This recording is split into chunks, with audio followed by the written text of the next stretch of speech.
Welcome to the Slop Farm. Enjoy the video. You start by making safety absolute. Verify the rifle is unloaded and the safety engaged. Once done, attach the 5.56 bore sight laser into the bore or chamber adapter, making sure it seats fully and any retaining screws are snug but not over-torqued. Then place the rifle on a stable rest or sandbags so it will not shift. This steady platform matters because even small movements will ruin alignment. Now pick a distinct target at a moderate distance to begin course centering.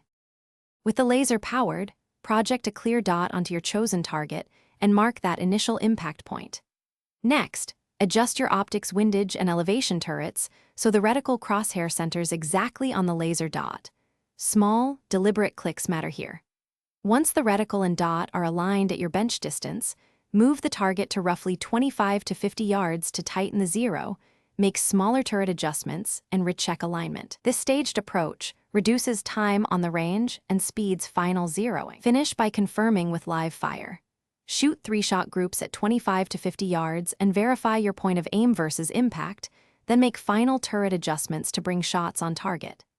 If the laser dot shifts or your groups are inconsistent, immediately check that the laser is fully seated, the adapter and optic mounts are torqued to spec, and that batteries are fresh.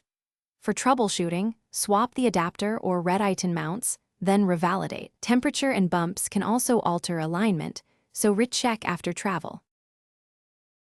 Thanks for watching. Consider subscribing if we helped you today.